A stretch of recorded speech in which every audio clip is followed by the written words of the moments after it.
بسم اللہ الرحمن الرحیم۔ اعوذ باللہ السمیع العلیم من الشیطان اللعین الرجیم۔ بسم اللہ الرحمن الرحیم۔ الحمد للہ رب العالمین، والصلاة والسلام علی سید الانبیاء والمرسلین، خاتم النبیین ابی القاسم محمد، اللہم صلی علی محمد وعلی اہل بیتہ الطیبین الطاہرین، لا سیما بقیۃ اللہ فی الارضین، واللعن الدائم علی اعدائہم اجمعین۔ اما بعد فقد قال اللہ تبارک و تعالی فی کلامہ المجید، بسم اللہ الرحمن الرحیم۔ وَإِذَا قِيلَ لَهُمْ أَنفِقُوا مِمَّا رَزَقَكُمُ اللَّهُ قَالَ الَّذِينَ كَفَرُوا لِلَّذِينَ آمَنُوا أَنُطْعِمُ مَن لَّوْ يَشَاءُ اللَّهُ أَطْعَمَهُ إِنْ أَنْتُمْ إِلَّا فِي ضَلَالٍ مُبِينٍ۔ صلوات بر محمد وآل محمد صلی اللہ علیہ وآلہ۔ بیان تفسیر سورہ مبارکہ یاسین میں ہماری گفتگو آیت نمبر 46 پر کل مکمل ہوئی۔ آج سلسلہ گفتگو آیت نمبر 47 سے آگے بڑھے گا۔ گفتگو آیات الہی کے بیان کے بعد ایک مکالمے کی کیفیت کے اندر داخل ہوئی کہ جس مقام پر ان افراد سے چند ایک باتوں کا جب تقاضا ہوا تو ان کے مختلف جوابات کو پروردگار عالم نے بیان کیا۔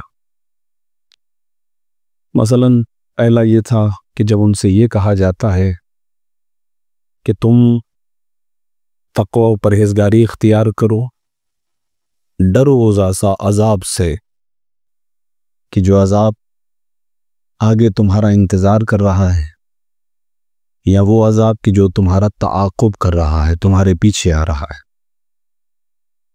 تو اس آیت شریفہ میں اس کی جزا کے سلسلے میں عرض کیا تھا کہ عبارت سے حذف ہے، البتہ اس کے بعد آنے والی دو آیتوں کے اندر جزا کی طرف اشارہ موجود ہے، اور وہ یہ کہ یہ تو ایک قول ہے، اس کے علاوہ جب بھی ان کے سامنے مختلف آیات الہی کا بیان ہوتا ہے تو یہ اس سے اعراض کرتے ہیں، یعنی اپنا منہ موڑ لیتے ہیں۔ کوئی بھی نشانی خدا کی ان کے سامنے بیان ہوتی ہے تو یہ اس سے صرف نظر کرتے ہیں، یہ اپنی آنکھیں اس سے بند کر لیتے ہیں، یہ اس کو اہمیت نہیں دیتے۔ تو اس کا مطلب یہ ہے کہ جب انہیں عذاب الہی سے ڈرایا جاتا ہے تو یہ اس کی بھی پرواہ نہیں کرتے ہیں۔ یہ ایک مکالمہ۔ دوسرا جو آج کی آیت کا بیان ہے، وَإِذَا قِيلَ لَهُمْ، اور جب ان سے یہ کہا جاتا ہے کہ انفقوا مما رزقکم اللہ، انفاق کرو۔ انفاق کا مطلب ہوتا ہے راہ خداوندی میں خرچ کرنا، پروردگار عالم کی بارگاہ میں دینا، خدا کے لیے خرچ کرنا۔ البتہ اس کے اندر لطافت بہت خوبصورت ہے کہ جب ان سے یہ کہا جا رہا ہے کہ مال کو خرچ کرو تو اس جانب متوجہ بھی کیا جا رہا ہے کہ یہ ہم جو تم سے مال کا مطالبہ کر رہے ہیں یہ ہے بھی ہمارا۔ رزقکم اللہ، اس مال میں سے خرچ کرو کہ جو اللہ نے تمہیں عطا کیا ہے۔ یعنی تقاضا ہے کہ مال کو راہ خداوندی میں خرچ کرو، اور اس جانب متوجہ بھی کرنا ہے کہ جو کچھ تمہارے پاس ہے وہ تمہارا نہیں ہے، وہ تو ہے ہی حقیقت میں پروردگار عالم کا۔ خدا نے تمہیں دیا ہے، نوازا ہے اس دنیا کے اندر. اب جو دیا ہے تو مما تبعیض کا معنی دے رہا ہے یہاں پر. من یعنی بعضیت کا معنی، کچھ کا معنی دے رہا ہے. ایسا نہیں ہے کہ جو مال ہے وہ پورا کا پورا تم دے دو. ہرگز یہ مطلوب پروردگار نہیں ہوا کرتا کہ مال تمہارے پاس ہے اس مال میں سے انفاق کرو، کچھ خرچ کرو خدا کی راہ میں، اسے کہتے ہیں انفاق. تو اب یہ مکالمے کی کیفیت ہے کہ ان سے یہ کہا گیا. اب ان کا جواب کیا ہے؟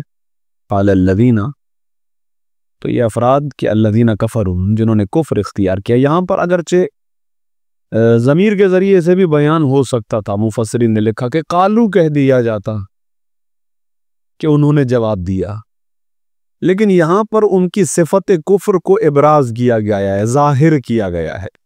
قال الذین کفروا، یعنی یہ اس مرحلے میں اتنا کفران نعمت کرنے والے ہیں کہ پروردگار عالم اس صفت کو واضح کر کے بیان کر رہا ہے، اگرچہ قالو بھی کہا جا سکتا تھا. قال الذین کفروا، تو یہ کافر لوگ کہتے ہیں للذین آمنوا، ان لوگوں سے کہ جو ایمان لائے. یعنی اس کا مطلب یہ ہے کہ ہمارے ایماندار جو افراد ہیں، ایمان لانے والے افراد ہیں، جب وہ کفار سے یہ کہتے ہیں کہ خدا نے تمہیں نوازا ہے، تم اس میں سے خرچ کرو، انفاق کرو، تو یہ ان مومنین سے کیا جواب دیتے ہیں؟ اور یہ جواب بڑا عجب ہے. اگرچہ ان آیات کے مصادیق یعنی شان نزول پر جب بھی گفتگو ہوئی ہے تو اس طرح سے بیان ہوا ہے اس کا کہ ختمی مرتبت نے ان آیات کو یہودیوں کے لیے پہلے مرحلے میں اور مشرکین میں سے، کفار میں سے جو صاحب حیثیت افراد تھے ان سے خطاب کیا ہے. لیکن بارہا عرض کرتا ہوا چل رہا ہوں ان آیات کے ذیل میں کہ قرآن کی آیات کا جو مفہوم ہے وہ وسیع ہے، اس کے اندر عمومیت ہے، پھیلاؤ ہے. یعنی آج بھی اگر کوئی ایسا شخص ہے کہ جس کو خدا نے نوازا ہے تو یہ حکم خداوندی اس کی طرف متوجہ ہو جائے گا کہ انفقوا مما رزقکم اللہ، اللہ نے تمہیں نوازا ہے، خدا کی راہ میں خرچ کرو. تو پھر آپ کو جواب دینے والوں میں بھی ایسے افراد ملیں گے. اب اس کی مثال دے رہے ہیں یہاں پر. وہ کیا کہتے ہیں کافر ایمان والوں کو؟ عجب جواب واقعا. نطعم من لو یشاء اللہ اطعمہ، کیا ہم اس کو کھانا کھلائیں، یعنی اس کو دیں کہ جس کو اگر خدا چاہتا تو دے دیتا.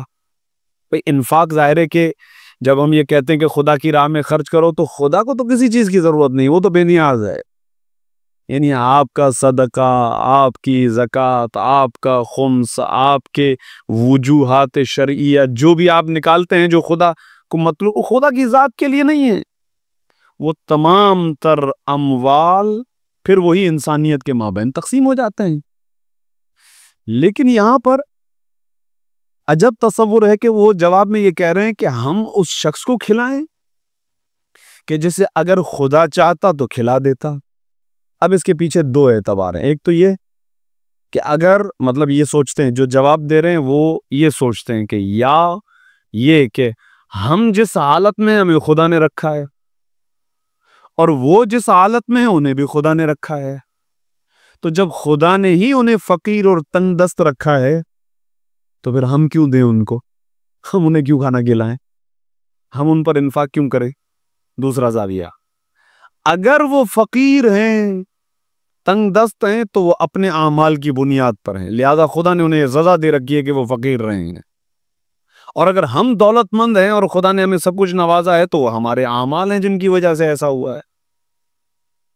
یہ دو زاویے ہو سکتے ہیں اس جواب دینے کے کہ ہم اس شخص کو کیا کھلائیں یا کیوں کھلائیں کہ جسے خدا نے ہی فرض کرے نہیں کھلایا. اگر خدا چاہتا تو اسے کھلا دیتا، اگر خدا چاہتا تو اسے غنی بنا دیتا، اسے پیسہ دے دیتا. لیکن خدا نے مجھے دیا ہے، اسے نہیں دیا، اس کا مطلب خدا اس کو اسی حالت میں دیکھنا چاہتا ہے اور مجھے اسی حالت میں دیکھنا چاہتا ہے. یہ مغالطہ ہے، بہانے بازی ہے. قرآن نے اسے بہانے بازی سے تعبیر کیا. گویا جس طرح سے بیان ہے وہ بیان ہے کافروں کا، یہ جملہ ہے، یعنی یہ کافروں کا جملہ ہے جو انفاق نہیں کرتے اور بہانے بازیاں کرتے ہیں. یہ در حقیقت کافر ہیں، کافروں کی صفت ہے اس کے اندر. خوب، اس مرحلے میں آغا دستغیب شیرازی نے ایک زاویہ بڑا خوبصورت بیان کیا ہے. وہ فرماتے ہیں کہ انسان دنیا میں امتحان جو دے رہا ہے، جس حالت میں ہے اسی حالت میں وہ امتحان میں مبتلا ہے. اگر خدا نے کسی کو دولت دی ہے تو اس کا دولت دے کر امتحان لے رہا ہے. اگر خدا نے کسی کو غربت میں رکھا ہے، تنگ دستی میں رکھا ہے، تو اس کا امتحان اس کی تنگ دستی کے مطابق ہو رہا ہے. ہر انسان مورد ابتلا ہے اسی حیثیت کے مطابق جس میں وہ ہے.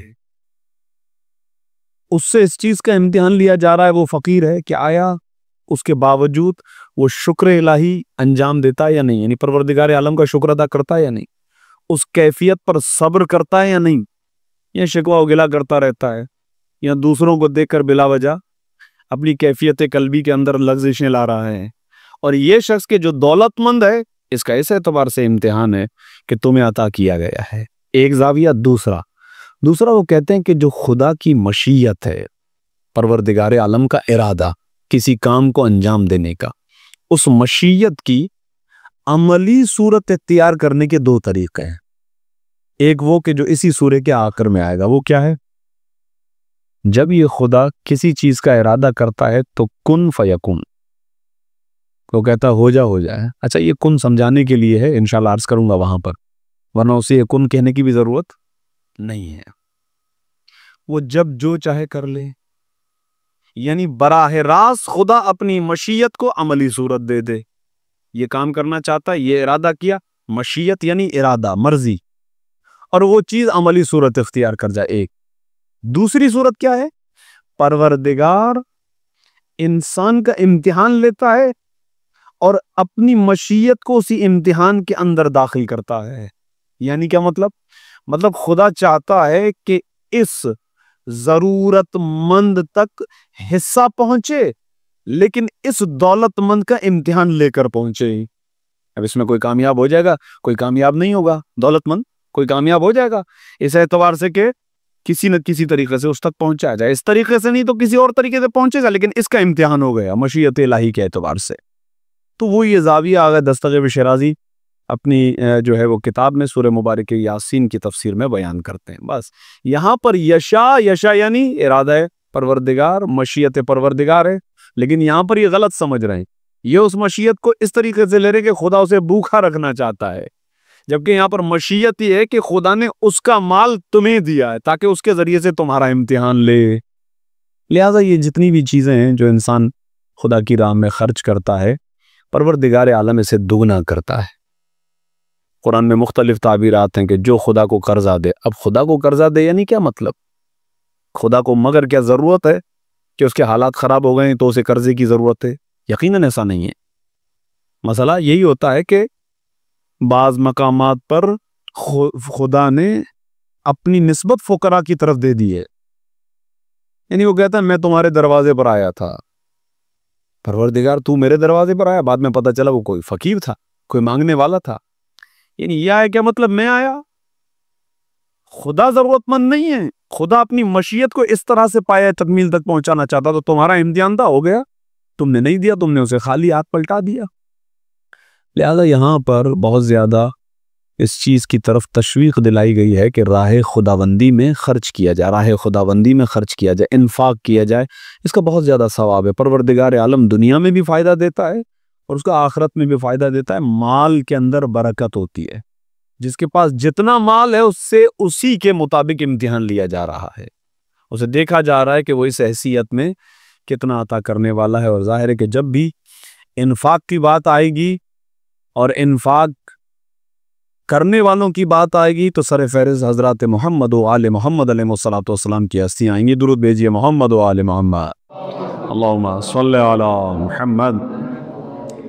اور یہ جملہ نہ فقط باب فضائل میں ہے، حقیقت ہے کہ کبھی کوئی سائل ان کے دروازے سے خالی ہاتھ نہیں گیا.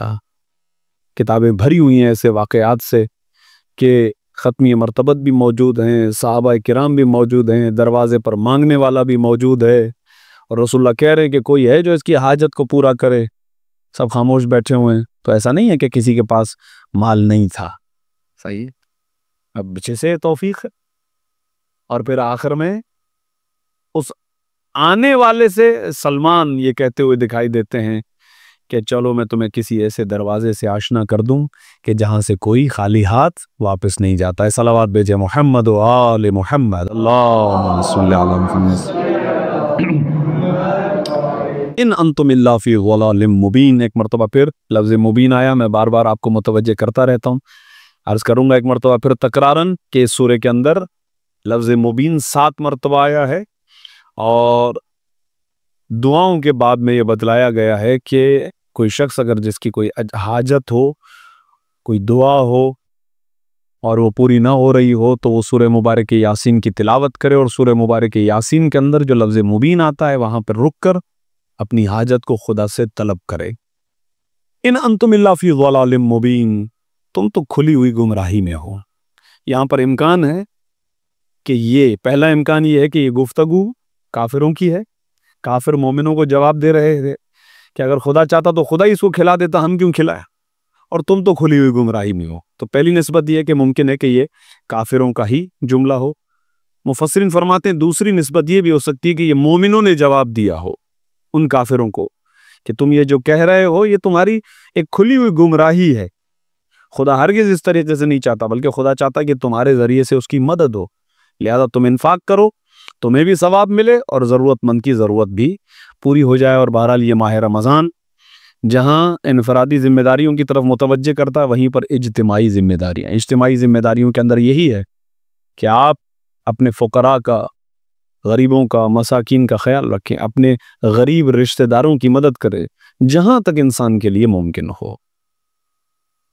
اگلی آیت میں یعنی آیت نمبر 48 میں ارشاد ہوتا ہے کہ وَيَقُولُونَ مَتَى هَذَا الْوَعْدُ إِن كُنتُمْ صَادِقِينَ، یہ بھی ایک بہانہ ہے کفار کا، اس لیے کہ حضرت آدم سے لے کر حضرت خاتم تک ہر نبی کے بارے میں ایک کلیہ ہے، ایک اصول ہے، اور وہ یہ کہ یہ ہر چیز کے بارے میں جانتے ہوں گے، لیکن یہ آپ کو قیامت کے بارے میں نہیں بتائیں گے کیا، بلکہ یہ طے ہے کہ ان کو قیامت کا علم نہیں ہے۔ قرآن کہتا ہے الیہ یرد علم الساعہ، خدا کی ہی جانب پلٹتا ہے قیامت کا علم، یعنی قیامت کب واقع ہوگی، کیونکہ یہاں پر لفظ استعمال ہوا متا، تو وقت کے بارے میں سوال ہے کہ قیامت کب آئے گی۔ تو انبیاء یہی جواب دیا کرتے تھے کہ قیامت کا علم یہ ہمارے پاس نہیں ہے، یہ خدا کے پاس، بلکہ عرض کروں کہ انبیاء اپنے بعد آنے والے انبیاء کی علامتوں کو جب بتلایا کرتے تھے، جیسے کہ ختمی مرتبہ جب آنے والے تھے تو اس زمانے کے بڑے بڑے راہب عیسائی جو رسول اللہ کا انتظار کر رہے تھے، ان کے پاس جو نشانیاں تھی رسول اللہ کو پہچاننے کی کہ مثلا مہر نبوت ہوگا، چند ایک اور سوالات تھے، ان میں سے ایک سوال یہ تھا کہ ان سے پوچھا جائے گا کہ قیامت کب آئے گی، اگر وہ بتا دیں کہ قیامت کا یہ وقت ہے، اس کا مطلب یہ نبی نہیں ہے۔ تو یہ جواب کہ قیامت کا وقت بتلا دیں، یہ دلیل بن رہا ہے اس بات پر کہ وہ نبی نہیں ہے۔ اور اسی کا الٹ کافروں نے کیا پکڑ لیا کہ اگر تم سچے ہو تو یہ بتاؤ قیامت کب آئے گی، یعنی وہ چیز کہ جس کے ذریعے سے ان کی صداقت کی دلیل بن رہی ہے، یہ انہی کو اسی کے ذریعے سے تکذیب کے زمرے میں لا رہے ہیں، اور کہتے ہیں وَيَقُولُونَ، یہ کفار کہتے ہیں مَتَى هَذَا الْوَعْدُ، یہ جو تم کہہ رہے ہو کہ قیامت آئے گی، سب مر جائیں گے، یہ وعدہ کب پورا ہوگا؟ ان کنتم صادقین، اگر تم سچے ہو تو بتاؤ قیامت کب واقع ہوگی۔ جبکہ عرض کیا اس سلسلے میں آپ کی خدمت میں خود حضرت سلمان محمدی ابھی بھی ذکر آیا، اتفاق سے دوسری مرتبہ ذکر آ گیا، نہایت عظیم شخصیت ہیں، معرفت ہے ان کو محمد و آل محمد کے گھرانے کی، اور وہی معرفت سبب بنتی ہے ان کے مقامات کا، کہ مثلا ایمان کے 10ویں درجے پر حضرت سلمان فائز ہیں، پوری دنیا میں جو مومن ہیں وہ جنت کے مشتاق ہیں، جبکہ جنت سلمان کی مشتاق ہے۔ اس طرح کے بہت سارے ایسے اختصاص ہیں کہ جو حضرت سلمان کے ساتھ خاص ہیں، تو وہ بھی رسول اللہ کے پاس آئے ہیں، تو رسول اللہ سے انہوں نے جو سوالات کیے ان میں سے ایک سوال یہ بھی تھا، اچھا یہ بتائیے قیامت کب آئے گی؟ رسول اللہ نے فرمایا یہ خدا کے علم میں ہے کہ قیامت کب آئے گی. اسی سے جوڑیے ظہور حضرت حجت کے وقت کو لے کر، یعنی حضرت حجت کب ظہور لائیں گے اس کو معین کرنا. روایات میں یہ کہا گیا کہ اگر کوئی شخص اس کو معین کرے کہ یہ زمانہ ہے حضرت حجت کے آنے کا، کوئی ٹائم پیریڈ بتائے، تو کہا گیا ہے کہ یہ کذابون، یہ بہت بڑے جھوٹے ہیں، اس طرح اندازی سے کام لے رہے ہیں اور یہ جھوٹ بول رہے ہیں. بہرحال یہ ان کی ساری باتیں ہیں اور یہ تو اسی طریقے سے لڑتے جھگڑتے رہیں گے اور یہ اسی کیفیت میں ہوں گے کہ اچانک قیامت ان کو اچک لے گی. اگلی جو آیت آ رہی ہے وہ ایک لہجے، ایک سیکنڈ، ایک چنگھاڑ، ایک چیخ کے ذریعے سے پورے عالم کا منظر بدلنے کی طرف اشارہ ہے. ہم ان سے کہتے رہیں گے، ہم ان کو سمجھاتے رہیں گے، ہم اپنی حجتیں ان پر تمام کرتے رہیں گے اور یہ اسی طریقے سے لڑتے جھگڑتے رہیں گے. ما ینظرون الا صیحۃ واحدہ، در حقیقت یہ صرف ایک چنگھاڑ کا انتظار کر رہے ہیں، ایک چیخ. تأخذہم، کہ جو ان کو پکڑ لے، جو ان کو گرفت میں لے لے، جو ان کو اچک لے. وہم یخصمون، اس حال میں کہ یہ آپس میں اختصام کرتے رہیں، لڑتے رہیں، جھگڑتے رہیں، ایک دوسرے کے ساتھ نزاع کرتے رہیں، باتیں کرتے رہیں اور اچانک سے قیامت آ جائے گی. اس سلسلے میں بہرحال قیامت کی جو اچانک آنا ہے اس کے حوالے سے ختمی مرتبت کی بھی روایت ہیں، ائمہ معصومین علیہ الصلوۃ والسلام کی بھی روایت ہے. میں فقط ان کا خلاصہ اپنے لفظوں میں آپ کی خدمت میں بیان کرتا ہوں جسے تفسیر نور الثقلین میں بیان کیا گیا ہے. رسول اللہ فرماتے ہیں قیامت کی جو اچانک آنے کی کیفیت ہے اس سلسلے میں بیان فرماتے ہیں کہ آپ کبھی کسی دکان پر چلے جائیں، کپڑے کی دکان پر، تو کپڑا جو نکال رہے ہوتے ہیں وہ تھان سے نکال رہے ہیں، اس تھان کو کھولتے ہیں، پھر کپڑا اس میں سے کاٹتے ہیں اور پھر اس کے بعد تھان کو لپیٹتے ہیں. کئی تھان کھول کے رکھتے ہیں، کپڑے کی کوالٹی چیک ہو رہی ہے، رنگ چیک ہو رہا ہوتا ہے. رسول اللہ فرماتے ہیں کہ معاملہ ہو رہا ہوگا، کپڑا کھلا ہوا ہوگا، تھان، اس سے پہلے کہ وہ تھان لپیٹا جائے اور معاملہ ہو رہا ہو قیامت آ جائے گی. یہ اس کی اچانگی کی طرف اشارہ ہے کہ کتنا جلدی آ جائے گی. یہ اپنی اپنی دنیا میں مصروف ہوں گے. دوسری مثال، کھانا تیار کر کے سامنے رکھا ہے، ارادہ ہے کہ لقمہ لیا جائے، اس سے پہلے کہ لقمہ دہن تک پہنچے قیامت آ جائے گی. تیسری مثال اسی روایت کے اندر، ایک حوض کے اندر پانی بھرا ہے اور اب مویشیوں کو لایا جا رہا ہے کہ پانی پیئیں. پانی بھر گیا ہے، اس سے پہلے کہ مویشی آ کر پانی پیئیں قیامت آ جائے گی. یعنی اچانک سے. یہاں تک کہ اس آیت شریفہ کے اندر دو جہتیں آ گئی ہیں اور یہ وہ دو جہتیں کہ جیسے ہی انسان موت کو تصور کرتا ہے تو یہ دونوں خیالات سب سے پہلے آتے ہیں قرآن کے اندر. فَلَا يَسْتَطِيعُونَ تَوْصِيَةً وَلَا إِلَىٰ أَهْلِهِمْ يَرْجِعُونَ. اس قیامت کے آنے میں اتنا اچانک پن ہے، یہ آپس میں باتیں کر رہے ہیں، یہ آپس میں نزاع کر رہے ہیں، آپس میں گفتگو کر رہے ہوں گے، اتنی بھی مہلت ان کو نہیں ملے گی کہ یہ اپنے امور کے بارے میں وصیت تک کر سکے. یہ وصیت کا خیال ہمیں زندگی میں بہت دیر سے آتا ہے. روایات میں ہے کہ اپنی زندگی میں ہی وصیت لکھ لینی چاہیے، ہمیشہ وصیت لکھ کر اپنے سرہانے رکھ لینی چاہیے. تو ہم نے ایک دوست سے بیان کیا تو اس نے کہا کہ ویسے تو پتہ نہیں تھا، لیکن اب یہ جب سوچتا ہوں تو یہ ڈر لگتا ہے ایسے نہیں جس دن لکھوں اسی رات چلا جاؤں، تو اسی لیے لکھ ہی نہیں رہا ہوں. لیکن مستحب ہے کہ آپ اپنی وصیت کو لکھ کے رکھیں. مطلب یہ کہ آپ اپنے امور کے بارے میں متوجہ کر دیں، جو بھی ہے، یہ کام، وہ کام، آپ کا ادھورا کام کوئی رہ گیا، کسی کے ذمہ دینا چاہتے ہیں، آپ کا کوئی مال ہے، آپ کی کوئی پراپرٹی ہے، آپ کی کوئی جائیداد ہے، اس کی کیسے تقسیم بندی ہو، کیونکہ یہ ساری چیزیں وہ ہیں جن کے بارے میں سوال ہوتا ہے. تو آپ کو یہاں سے اس طریقے سے نکلنا ہے جس طریقے سے آپ حج کے لیے نکلتے ہیں. اگر حج کے احکام آپ پڑھیں تو اس کے اندر باقاعدہ یہ کہا جاتا ہے کہ پوری اس طریقے سے حج کی تیاری کریں گویا آپ موت کی تیاری کر رہے ہیں. تو آپ موت کو سمجھنے کے لیے آپ حج کے مسائل کی طرف متوجہ ہو جائیں کہ آپ کو قرضہ بھی اتار دینا ہے، آپ کو اپنے گھر والوں کا بندوبست بھی کر لینا ہے، ان کے لیے پیچھے جو مال ہے وہ بھی چھوڑنا ہے، خود اپنا سفر ہو، تو کس طریقے سے ہر چیز کو چیک اینڈ بیلنس کر کے پھر نکلنا ہے. یہی وصیت ہوتی ہے. لیکن اس وصیت کے لیے آپ کو ٹائم چاہیے ہوتا ہے. آپ بیٹھیں، سوچیں، حساب و کتاب کریں، کسی کو بلائیں، گواہ بنائیں، اسی طریقے سے آپ اپنے امور کو مرتب کریں گے. قیامت کی کا جو اچانک پن ہے اس کے بارے میں خدا فرماتا ہے فَلَا يَسْتَطِعُونَ تَوْصِيَةً، نہ پھر ان کو وصیت کرنے کی مہلت ملے گی، ولا الی اہلہم یرجعون، اور نہ ہی کوئی اس بات کا موقع ملے گا کہ یہ پلٹ کر فقط اپنے گھر والوں تک پہنچ سکیں، جہاں ہوں گے وہی ختم۔ روایت تو یہ بڑی بہت طولانی ہے، لیکن چونکہ اس کا اتنا وقت نہیں ہے کہ وہ پورا منظر بیان کیا گیا ہے کہ اس کی اچانگی کی کیسی ہے، کائنات کیسے ایک ہی لمحے میں بالکل بجھ کر رہ جائے گی، یہ قیامت کا منظر ہے، اور پھر سب کچھ ختم ہو جائے گا، آسمان اول کی مخلوق، آسمان دوم کی مخلوق، جبرائیل، یہ تمام فرشتے، یہاں تک کہ خود آخر میں ملک الموت تک کو موت آئے گی۔ اچھا، یہاں سے سمجھ میں آتا ہے کہ موت بری چیز نہیں ہے، بلکہ موت تکامل، انسان اور مخلوقات کا جو تکامل ہے، ارتقائی مرحلہ ہے، ترقی، کہ جہاں خدا دیکھنا چاہتا ہے اس میں ایک منزل ہے کہ جس کو کراس کر کے پھر آگے بڑھنا ہے۔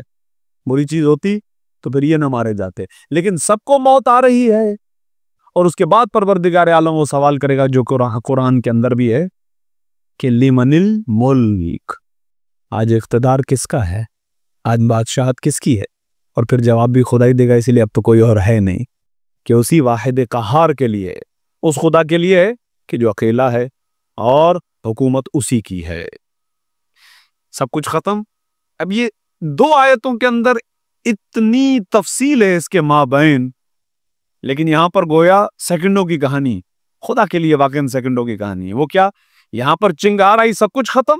اگلی آیت وَنُفِخَ فِي الصُّورِ، پھر سور پھونکا جائے گا، یعنی ایک ایسی آواز کہ جس کے ذریعے سے سب کے سب دوبارہ زندہ ہو جائیں گے۔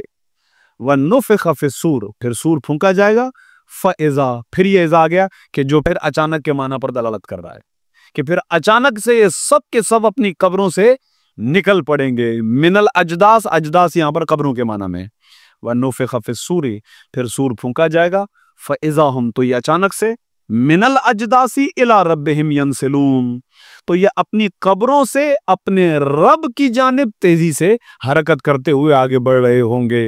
اس سلسلے میں پہلے بھی آیت آئی لمجموعون، سب کے سب خدا کی بارگاہ میں اکٹھے کیے جائیں گے۔ اس وقت ان کی حالت کیا ہوگی؟ یعنی یہ افراد کے جو ہمیشہ انکار کرتے رہے، خدا کی آیتوں کو جھٹلاتے رہے، رسولوں کی تکذیب کرتے رہے، ارشاد ہوتا ہے قالو، یہ کہیں گے یا ویلنا، ہائے افسوس ہم پر، من بعثنا من مرقدنا، کس نے ہمیں ہمارے جو ہے وہ آرام گاہ سے بیدار کر کے اٹھا کے اس محشر کی طرف بھیج دیا۔ مرقد یعنی قبر، کس نے ہمیں ہماری قبر سے اٹھا دیا؟ ہم تو بڑے آرام سے سو رہے تھے۔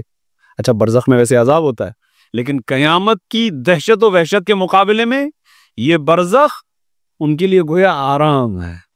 اور ایک جگہ پر امام معصوم نے فرمایا کہ قیامت سے پہلے کا منظر گویا نیند سے تعبیر ہے، اور قیامت میں آنا جاگنے سے تعبیر ہے۔ لہذا کس نے ہمیں جگایا ہمارے مرکز سے؟ ہم تو بڑے آرام سے سو رہے تھے اپنی خوابگاہ کے اندر۔ تو اب یہ جو جملہ آیا ھذا ما وعد الرحمن وصدق المرسلون، یہ خدا کا وعدہ ہے۔ اب اس کے بارے میں احتمال ہے، یہاں تو یہ اٹھنے والے خود قیامت کو دیکھ کر کافر کہیں گے یہ تو وہی وعدہ ہے جو رحمان نے کیا تھا۔ کچھ دیر پہلے جو آیت آئی تھی اس میں کیا تھا؟ متی ھذا الوعد، یعنی یہ وعدہ کب پورا ہوگا یہ بتلاوا۔ اب اس کو اپنی آنکھوں سے دیکھیں گے تو کہیں گے ھذا ما وعد الرحمن، یہ تو رحمان کا وہ وعدہ ہے جو اس نے کیا تھا۔ وصدق المرسلون، اور مرسلون یعنی رسول بھی جو کہہ رہے تھے وہ بالکل سچ کہہ رہے تھے، جبکہ ہم انکار کر رہے تھے۔ جبکہ بعض تفاسیر میں ہے کہ جب یہ اٹھیں گے قبروں سے اور آئیں گے سامنے تو فرشتے ان سے کہیں گے کہ دیکھا تم نے، یہ وعدہ رحمان ہے کہ جو پورا ہو چکا ہے، اور وہ جو رسول تمہارے پاس آ رہے تھے وہ بالکل سچ کہہ رہے تھے۔ یعنی ملائکہ کا بھی جواب ہو سکتا ہے، ممکن ہے، بہرحال نتیجے کے اعتبار سے فرق نہیں کرتا۔ ان کانت الا صیحۃ واحدۃ فاذا هم جميع لدینا محضرون، قیامت تو صرف ایک چنگھاڑ ہے، اس کے بعد سب ہماری بارگاہ میں حاضر کر دیے جائیں گے۔ حاضر ہونے کے بعد عدل الہی کا سب سے عظیم ترین منظر قیامت کا دن ہے، لہذا اس پر پہلی گواہی کیا ہے؟ فَالْيَوْمَ، پس آج کا جو دن ہے، لا تظلمون نفس شیئا، آغاز ہی اس کلام سے کیا ہے۔ اب جو سب کے سب خدا کی بارگاہ میں تم حاضر ہو گئے ہو تو یہ ذہن میں رکھو آج ظلم نہیں ہوگا، ظلم نہیں ہوگا اس کا مطلب یہ ہے کہ عین عدالت الہی کا اظہار ہے. صرف جو کچھ بھی ہوگا وہ عدالت الہی کے تحت ہوگا. آج جو کچھ بھی دیکھو گے وہ عدل ہوگا. ذرہ برابر کسی پر ظلم نہیں کیا جائے گا. آسان زبان میں اگر اس کو بیان کیا جائے کیا بنا؟ آج تم جو کچھ بھی پاؤ گے نا وہ تمہارے اپنے عمل کی جزا ہے. اچھے اعمال کیے ہیں تو اچھی جزا تمہارا مقدر ہے، اور اگر برے اعمال کیے ہیں تو بری جزا تمہارا مقدر ہے. یہی اگلی آیت اس کو بیان کر رہی ہے. وَلَا تُجْزَوْنَ إِلَّا مَا كُنْتُمْ تَعْمَلُونَ. آج تمہیں جزا نہیں دی جا رہی ہے مگر وہی جزا دی جا رہی ہے کہ جو تم دنیا میں اعمال انجام دیے جاتے تھے. یعنی جزا عین بمطابق عمل ہے، اس کے علاوہ اور کچھ نہیں ہے. جو تمہارا عمل وہ تمہاری جزا. یہ عدالت الہی کا تقاضا، عقل انسانی بھی اس کو قبول کرتا ہے. ہاں مگر ایک بات ہے، چونکہ اگلی آیت آ رہی ہے اس لیے وہ کیا؟ عدل سے اوپر ایک فضیلت ہے. عدل تو عین بمطابق عقل ہے، لیکن اس سے اوپر کی ایک بات ہے جو خدا کی ذات کا تقاضا ہے، وہ ہے تفضل. چونکہ قرآن کی آیات بالکل اسی انداز میں ہے. جنہوں نے جرم کیا ہے ان کو ان کے جرم سے زیادہ سزا نہیں ملے گی، کیونکہ سزا اگر زیادہ ملے تو پھر یہ عدل کے خلاف ہے، اور اگر کم ملے تو ہم اعتراض کریں گے. یہی کہیں گے نا کہ بھئی یہ کم ملی ہے، سزا ان کو ٹھیک ٹھاک طریقے سے ملنی چاہیے جس طریقے سے انہوں نے انکار کیا.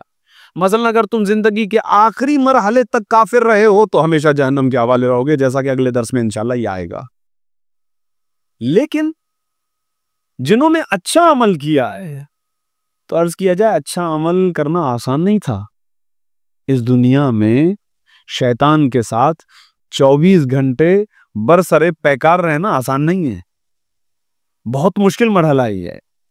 لہٰذا ہمیں ائمہ معصومین علیہ الصلوۃ والسلام یہاں پر ایک دعا تعلیم کرتے ہیں، اور یہ دعا ہمیں اپنے قنوت میں مانگنی چاہیے، اور بعض علماء اس دعا کو شامل بھی کرتے ہیں اپنی دعا میں کہ الہی لا تعاملنا بعدلک. اے پروردگار کل قیامت کے دن جب ہم تیری بارگاہ میں آئیں اور تو ہم سے معاملہ کرے گا، حساب و کتاب کرے گا، تو عدالت کے ذریعے سے ہم سے حساب و کتاب نہ کیجیے. اگر خدا عادل بن کے حساب کتاب لینا شروع کر دے تو پھر خدا معاف کرے، کسی کھاتے میں نہیں ہے، جو ہماری کیفیت ہے. الہی عاملنا بفضلک. اے پروردگار کل قیامت کے دن جب تو ہم سے معاملہ کرے تو عدالت سے اوپر. اچھا یہ وہ دعا کر سکتا ہے، میں اس کو آسان کرتا ہوں. عقائد جس کے الحمدللہ مکمل ہے، کیونکہ عقائد پر کوئی کمپرومائز نہیں ہے. اگر عقیدہ درست نہیں ہے تو پھر عمل چاہے کتنا ہی اچھا کیوں نہ ہو. جہاں عقائد میں لغزش آ گئی وہاں عمل بے وقعت ہو جاتا ہے، پھر خدا دنیا میں ہی نمٹاتا ہے. جیسے کہ اکثر نوجوان ہم سے سوال بھی کرتے ہیں کہ عیسائی ہے، کوئی یہودی ہے، کوئی کافر ہے، ہندو ہے، اس طرح کے اور بہت سارے افراد ہیں جو خدا کو نہیں مانتے ہیں یا نبی کو نہیں مانتے. عیسائی جس طریقے سے نبی کو نہیں مانتے، خدا کو تو مانتے ہیں. البتہ خدائی کے بارے میں الگ نظریات ہیں لیکن ہم کافر کہتے ہیں اصطلاحاً ان کو. یہ افراد بہت ساری نیکیاں کرتے ہیں، بڑی بڑی چیریٹیز ہیں ان کی، بہت نیک کام ہیں ان کے، بڑے بڑے ادارے چلا رہے ہیں، بیواؤں کو سنبھال رہے ہیں، یتیم بچوں کو سنبھال رہے ہیں، پڑھائی پر خرچہ کرتے ہیں، ٹیکنالوجی پر خرچہ کرتے ہیں، بچوں کو پڑھاتے ہیں، یتیموں کو. اتنے کام ہیں، نیک تو ہیں. اور خدا قرآن میں کہتا ہے کہ ہم کسی کے محسنین کے عمل کو ضائع نہیں کرتے. تو ان کا کیا ہوگا؟ تو میں نے ابھی عرض کیا عقیدہ اگر بہتر ہے پھر تو انشاءاللہ اس عمل کی جزا کا تعلق دنیا سے بھی آخرت سے بھی ہے. لیکن اگر عقیدے میں کہیں پر ضعف ہے تو خدا واقعاً اجر ضائع نہیں کرتا، دنیا میں حساب کتاب کر دے گا. اس لیے کہ دنیا مومن کے لیے بھی تھی، کافر کے لیے بھی تھی، لیکن کافر کے لیے زیادہ، مومن کے لیے تو گویا تھی ہی نہیں. مومن کے لیے سب کچھ آخرت میں. تو پروردگار مومن کو یہاں پر تکلیف دے دیتا ہے تاکہ اس کے گناہ معاف ہو جائیں. کافر کو دنیا دے دے گا اس کا بدلہ، ان نیکیوں کا بدلہ، لیکن آخرت میں اس کے لیے کچھ بھی نہیں ہے. کیوں؟ کیونکہ آخرت میں اعمال جس میزان کے اندر تولے جانے ہیں اس میزان کا نام ہے لا الہ الا اللہ محمد الرسول اللہ علی ولی اللہ. صلوات بھیجے محمد و آل محمد، اللہم صلی علی محمد. یہاں سے ایک اور بات واضح ہو جاتی ہے، اور وہ یہ کہ عقائد کے باب میں جو امامت کا انکاری ہے، تو رسول اللہ نے اپنے خطبے میں ارشاد فرما دیا ہے کہ یا علی من انکر امامتک فقد انکر نبوتی، اے علی جس نے تیری امامت کا انکار کیا ہے اس نے گویا میری نبوت کا انکار کر لیا، اور جو نبی کا انکار کرتے وہ کافر ہے۔ تو یہ میں آپ کی خدمت میں موٹے موٹے الفاظ کے ساتھ کہتا ہوا گزر جاتا ہوں کہ اگر ہم کسی کو مسلمان سمجھ رہے ہیں تو یہ ہماری مہربانی ہے، ہمیں کافر سمجھ کر اپنے دل کو تسلی دینے کی ضرورت نہیں ہے، اس لیے کہ خدا کی بارگاہ میں مومن وہی ہے کہ جو عقائد کے باب میں ذرہ برابر بھی تغیر اور تبدیلی نہ کرے، لہذا وہاں خدا کا تفضل ہے، خدا کی عنایتیں ہیں، اور اب عنایتوں کا بیان ہے۔ میں فقط 2 سے 3 آیتوں کا ترجمہ آپ کی خدمت میں پیش کروں گا۔ عنایتیں کیا ہیں؟ جو جنتیوں کو ملیں گی، فضل ہے پروردگار کا جو عدالت سے بڑھ کر ہے، عین عدالت ہے۔ البتہ عدالت سے بڑھ کر کیا مطلب؟ یہ شخص حق رکھتا ہے کہ اسے انعام دیا جائے، بہتر سے بہتر انعام دیا جائے، اس لیے کہ ہم دیکھ رہے ہیں کہ سب شیطان کے وسوسے کا یا اس کے ہاتھوں کا کھلونا بن گئے، لہذا پروردگار ارشاد فرماتا ہے ان اصحاب الجنتی اليوم فی شغل فاکہون، بے شک آج اہل جنت طرح طرح کے مشاغل میں مصروف ہوں گے، اور یہ ایسے مشغلے ہوں گے، ایسے امور ہوں گے، ایسے کام ہوں گے کہ جن سے ان کو سرور محسوس ہوگا، لطف میں ہوں گے، ان کی روح شاد ہوگی، ہم و ازواجہم، وہ اور ان کی بیویاں، فی ظلال، سایوں میں، علی الارائک متکئون، تختوں پر ٹیک لگائے ہوئے بیٹھے ہوئے ہوں گے۔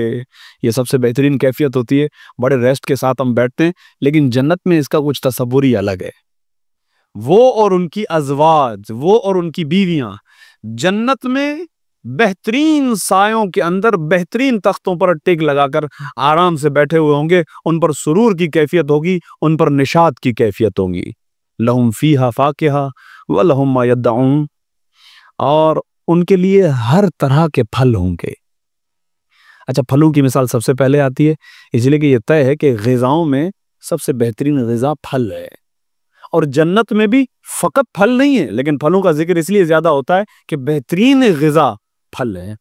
ایک تو یہ کہ ان کے لیے بہترین پھل ہوں گے، وَلَهُمْ مَا يَدَّعُونَ، نہ فقط پھل، ہر وہ چیز جس کو یہ ڈیمانڈ کریں، جیسے آج کی زبان میں ہم جا کے ریسٹورنٹ پہ بیٹھتے ہیں تو آرڈر کرتے ہیں نا، تو یہاں پر یدعون یعنی جس چیز کی یہ ڈیمانڈ کریں گے، جو خدا سے طلب کریں گے، پروردگار عالم ان کو عنایت فرمائے گا۔ یہ وہ نعمتیں ہیں جن کا تعلق بہرحال جسم سے، مادی چیزوں سے، لیکن سب سے بڑا انعام ہے روحانی نعمت۔ بس وہ آیت پیش کروں اور آپ کی زحمت تمام، وہ ہے سلامون۔ ان کے لیے ایک اور بڑی نعمت ہے، وہ ہے سلام، امان۔ یہ سلام کس کی طرف سے؟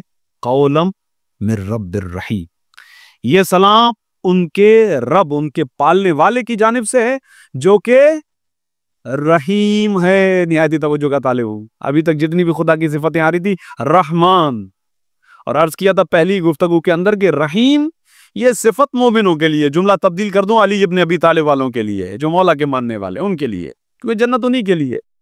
کسی کو بھی اجازت نامہ نہیں ملے گا جب تک امیر المومنین کی اجازت نہ ہو، پل صراط نہیں عبور کر سکتے۔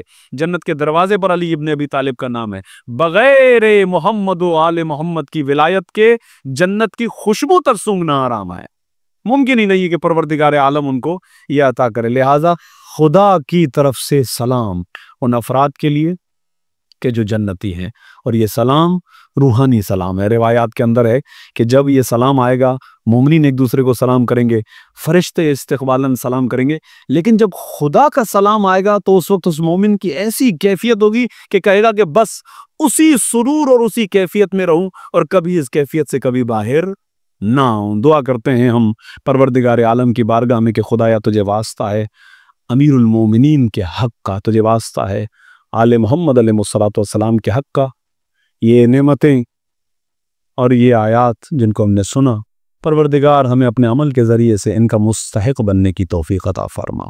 خدایا بحق محمد و آل محمد ہمیں اپنے عمل کو مضبوط کرنے کی توفیق عطا فرما، اور اپنے عمل کے ذریعے آل محمد علیہ الصلوۃ والسلام کا قرب عطا فرما۔